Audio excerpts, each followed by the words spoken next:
You've entered Tending the In-Between, a space for those who remember there's more than one layer to reality. I'm Connie Anderson, voice, frequency, and mirror. Here we walk the edges of the seen and unseen, decoding the signals that pulse beneath form. Each transmission is an invitation to remember, to feel what the mind forgot, and to stand inside truth without apology. Breathe. Listen. This is where remembrance begins.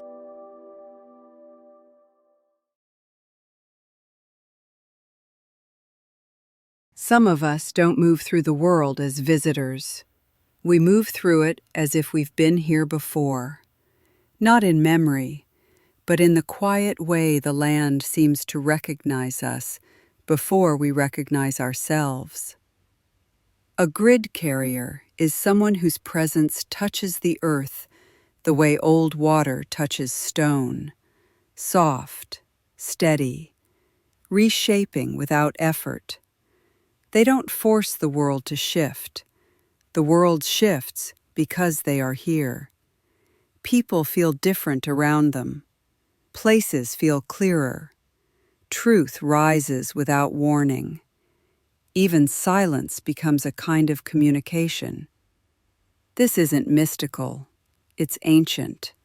It's the old partnership between body and land, one that has existed longer than names, longer than borders, longer than any single lifetime. The earth remembers certain people, and those people feel it, deep in the bones, deep in the breath, deep in the places they cannot explain. Not every grid carrier moves the same way. Each one carries a different rhythm, a different memory, a different function that reveals itself over time. 1. The landholders. These are the ones the earth leans into. Their presence settles a place. When they arrive, the land exhales, quietly, naturally, as if greeting an old companion. 2. The corridor keys. Bridges between worlds. They carry 2 or more lands in their field, feeling connected to places they may barely know in this lifetime. Distance doesn't weaken the bond. Time doesn't dilute the memory. 3. The signal bearers. Their voice, their writing, their presence moves through people the way wind moves through tall grass. They awaken memory without instruction and stir truth without trying to teach it. 4. The body keys. Embodiment workers. Their nervous system is an altar. They transmute what others can't carry and bring safety simply by being. 5. The dream walkers. Keepers of unseen pathways. Their work happens in dream, intuition, déjà vu, across timelines that feel familiar and foreign at once. Memory moves through them like tidewater returning home. Most carriers are a blend, which is exactly how the earth designed it. The earth remembers certain people, and those people feel it, deep in the bones, deep in the breath, deep in the places they cannot explain. Morocco didn't meet me with noise or spectacle. It met me the way an old memory rises, quietly, steadily, with a familiarity I felt more than understood. My first trip was in September of 2020, right in the heart of the pandemic. when the world had gone still and travel felt almost mythical. Borders were uncertain, airports half asleep, and yet the path in front of me opened without resistance, as if something older than circumstance had already cleared the way. The airports were dim and echoing, hushed in a way I had never seen before. Time felt thick there, not frozen, just paused, as though the entire world was holding its breath. I slept in the Paris airport 3 different times, curled into the soft hum of empty terminals. And instead of fear, I felt a strange reassurance, a sense that I was exactly where I needed to be, almost as though some quiet guidance was at my back, reminding me to trust the movement. On one of those flights, I sat alone in the entire economy cabin. Just me, the low drone of the engines, and the undeniable feeling that something ancient was shaping the steps beneath my feet. It didn't feel bold or rebellious. It felt natural, rightful, like answering a call I had felt long before I recognized it.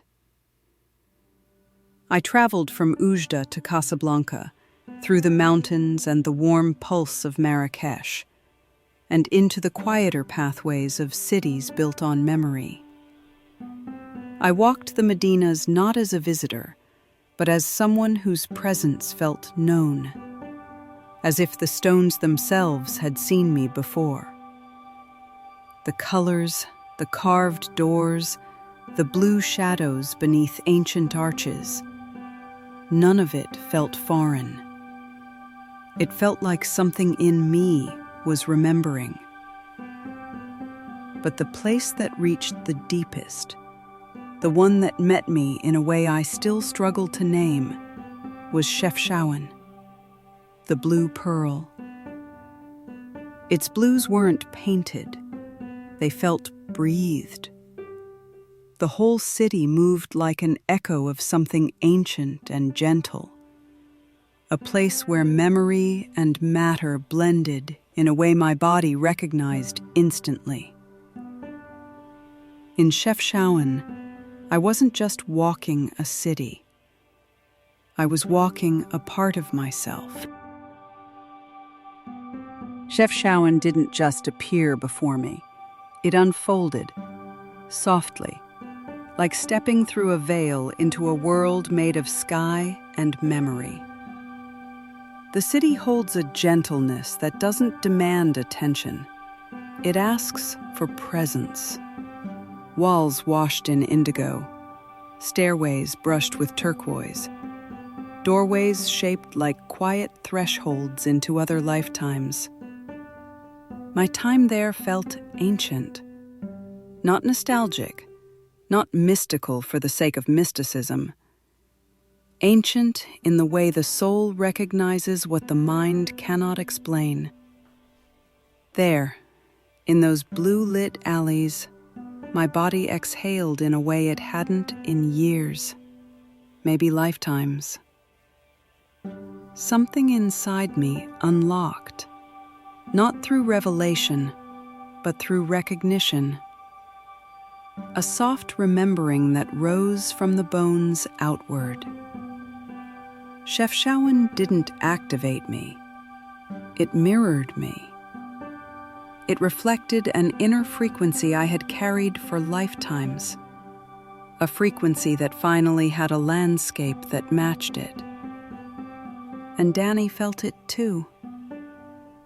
Standing beside me, he touched the same softness, the same remembering, as if the city had opened a shared memory we had both been carrying separately. Chefchaouen wasn't just a place on a map. It was a living corridor, a convergence point where people encoded with memory feel themselves return to something ancient and true. A point on the earth where the soul says, yes, Here. This is where I remember who I have been. The earth remembers certain people, and those people feel it, deep in the bones, deep in the breath, deep in the places they cannot explain. I didn't leave Morocco empty-handed. I brought home Berber jewelry, silver pieces shaped by hands carrying thousands of years of land memory, symbols etched with lineage, patterns holding mountains, deserts, women's wisdom, and the quiet protection of old tribes. They don't feel like souvenirs. They feel like speaking objects, memory metal, land codes, portable nodes of a corridor that did not end when I boarded the plane home. When I hold them, I can feel the places they came from, the rhythm of markets, the hush of mountains, the breath of desert nights. They are anchors, quiet reminders that the land I walked now lives in my field. Proof that the corridor didn't close. It traveled home with me. If Morocco was the corridor, Chefchaouen was the remembering. The blue pearl doesn't shout its beauty. It offers it gently, in shades of sky and water painted across stone. My time there felt ancient, not because the city is old, but because something in me was older still. The alleys felt familiar. The air felt soft. The walls felt like they knew me. It was the kind of peace that rises from recognition, when the land beneath your feet matches something quiet inside your chest. Chefchaouen didn't activate me. It mirrored me. It reflected a version of myself I hadn't touched in a very long time. A version that woke the moment I arrived. I've never moved through the world as one thing. My energy has always carried layers, currents that open in different ways depending on the land beneath my feet. The strongest thread in me has always been the corridor key. Paths that feel closed to others tend to open when I approach them. Movement appears where there shouldn't be any. Travel shifts and aligns in ways I can't explain, as if something ancient recognizes the field I carry and clears the way before I arrive. Another part of me works like a signal bearer, a quiet transmission that stirs memory in certain places and in certain people. It isn't something I try to do, it simply rises on its own, the way a tuning fork answers a distant note. Sometimes I feel the land wake up under me, as though a forgotten frequency just remembered its shape. And then there is the thread that moves through the inner world, the dream walker in me. I've walked landscapes in dream long before I stood on them in waking life. I've recognized cities I'd never seen, felt the pull of places long before I understood why.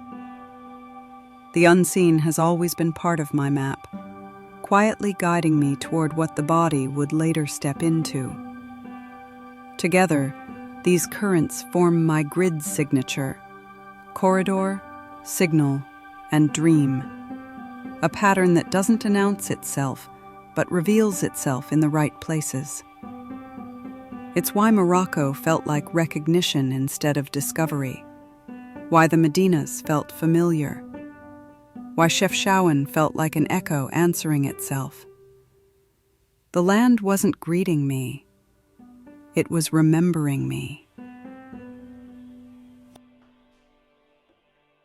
When a corridor opens inside you, the world begins to shift around you. Travel becomes heavier, slower, more complicated.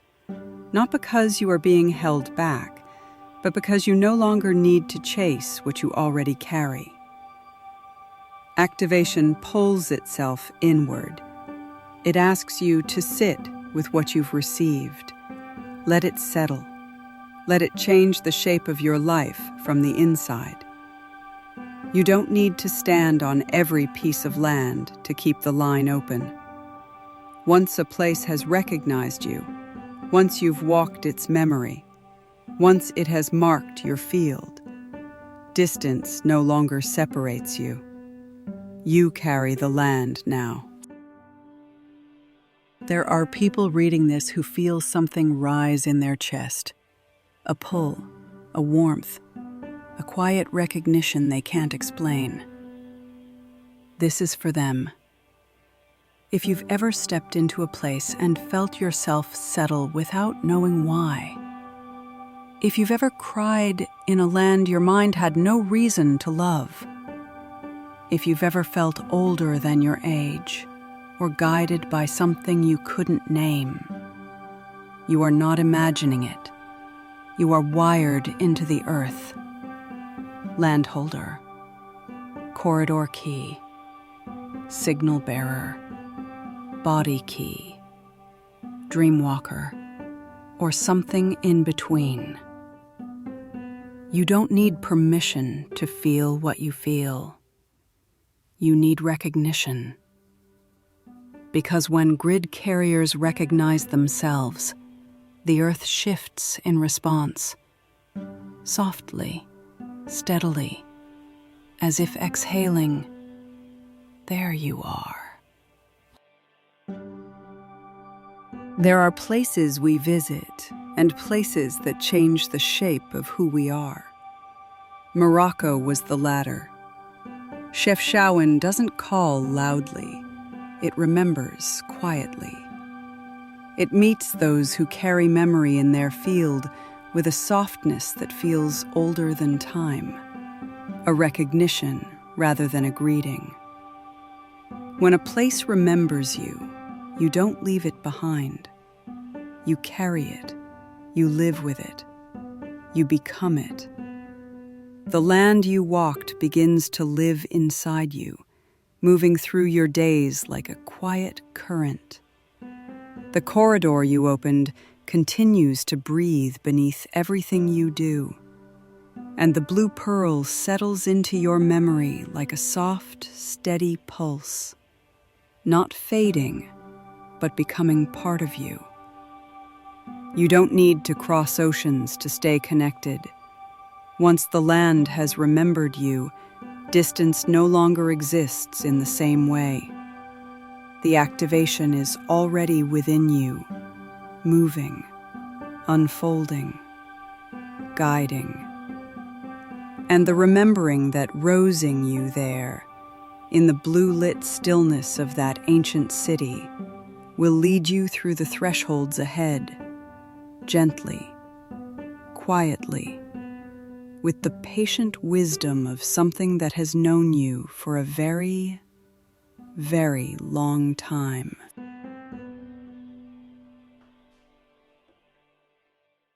You've been listening to Tending the In-Between. If this message resonated, you'll find more transmissions, writings, and Earth Pulse updates at tendingtheinbetween.substack.com. Subscribe, listen, and walk with us as we remember what's real. Thank you for being here, for tending the space between illusion and truth.